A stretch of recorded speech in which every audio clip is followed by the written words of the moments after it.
ഇനി പൈസ ചോദിച്ച് ആ ചേച്ചിയെ ബുദ്ധിമുട്ടിക്കരുത്, സാധിക്കുമ്പോൾ താ. ദൈവമേ എനിക്കെന്ത് വേണം?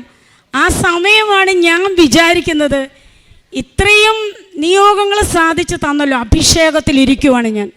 കാരണം സ്വപ്നത്തിൽ പ്രതീക്ഷിക്കാത്ത കാര്യങ്ങളാണ്. ഓരോരുത്തർ വിളിക്കുന്നു, പൈസ കൊടുക്കാനുള്ളവർ വിളിക്കുന്നു, സ്നേഹത്തോടെ സംസാരിക്കുന്നു, പുറത്തിറങ്ങണം, പുതിയ കാര്യങ്ങളിൽ ഏർപ്പെടണം, ബാധ്യത തീർക്കാൻ പറ്റും.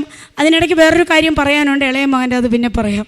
ബാധ്യത തീർക്കണം, ഉപദേശങ്ങളുടെ പെരുമഴ. പൈസ കൊടുക്കാൻ ഇത്രയും ദിവസം ചീത്ത വിളിച്ചവർ, ഉപദേശത്തിൻ്റെ പെരുമഴയാണ്. ഞാനിപ്പോൾ പതുക്കെ എഴുന്നേറ്റു, മാതാവിൻ്റെ ഫോട്ടോയൊക്കെ വെച്ചിട്ടുണ്ട്, തിരികളൊക്കെ കത്തിച്ച് വെച്ചിട്ടുണ്ട്. അവിടെ പോയി ഉടമ്പടി തൈലം ഞാൻ എന്നും എടുത്ത് തേക്കുമായിരുന്നു. അപ്പോൾ ആഴത്തിൽ അങ്ങനെ മനസ്സർപ്പിച്ചൊരു പ്രാർത്ഥന, രോഗസൗഖ്യത്തിന് വേണ്ടി ഞാൻ പ്രാർത്ഥിച്ചിട്ടില്ല. ഇത്രയുമൊക്കെ തന്ന മാതാവിനെ എന്തുകൊണ്ട് എൻ്റെ കണ്ണ് സുഖപ്പെടുത്തിക്കൂടാ? ഞാൻ ഉടമ്പടി തൈലം വിശ്വാസ പ്രമാണം എന്നും ചൊല്ലുന്നുണ്ടെങ്കിലും അന്ന് ഞാൻ പ്രഖ്യാപിച്ച് ചൊല്ലി. ഈശോയുടെ കുരിശുമരണവും ഉയർപ്പുമെല്ലാം മനസ്സിലേറ്റു പറഞ്ഞ് പ്രഖ്യാപിച്ച് വിശ്വാസ പ്രമാണം ചൊല്ലി. ഇവിടെ എൻ്റെ ഫോണിൽ ഫോട്ടോയുണ്ട്, ഈ 5 ദിവസം മുമ്പ് എൻ്റെ കണ്ണ് ഏത് രൂപത്തിലായിരുന്നു എന്നും ഇപ്പോൾ ഏത് രൂപത്തിലായിരുന്നു എന്നും ഒരാൾ പോലും എൻ്റെ മുഖത്ത് നോക്കില്ലായിരുന്നു. ഈ ഉടമ്പടി തൈലം എടുത്തു തേച്ചു, പ്രാർത്ഥിച്ചു, എൻ്റേതായിട്ടുള്ള കാര്യങ്ങളിൽ കുളിച്ചു, കാര്യങ്ങളൊക്കെ ചെയ്തു. ചെറിയ രീതിയിലൊരു കാപ്പി ഇട്ടു, കുടിച്ചു. രാവിലെ പോകണം. അപ്പോൾ കൊച്ചിൻ്റെ പേര് സോഫി എന്നാണ്. ഒന്നുകൂടി സോഫിയെ വിളിച്ചു ആരോഗ്യം വന്നപ്പോൾ.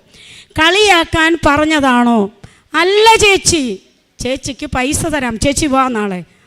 അങ്ങനെ ഞാൻ ഇതിങ്ങനെ ഉടമ്പടി തൈലമൊക്കെ തേച്ചു, രാത്രി കിടന്നുറങ്ങി. നേരം വെളുത്തപ്പോൾ ഞാൻ മറന്നുപോയി കണ്ണിൻ്റെ കാര്യം. തൈലം തേച്ചതൊക്കെ മറന്നു, കാരണം സോഫിയുടെ അടുത്തേക്ക് പോകാനുള്ള ഒരുക്കങ്ങളാണ്. സമയം നോക്കിയിട്ട് സമയം പോകുന്നില്ല.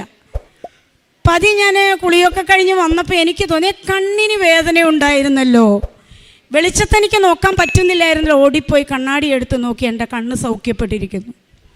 കണ്ണിന് ഒരു നേരിയ ചുമപ്പ് മാത്രമേ ഈ സൈഡിലുള്ളൂ, നീര് മാറി, വേദനയില്ല. ഏത് കണ്ണിന് ഇവിടെയൊക്കെ ഞാൻ തൊട്ട് നോക്കി.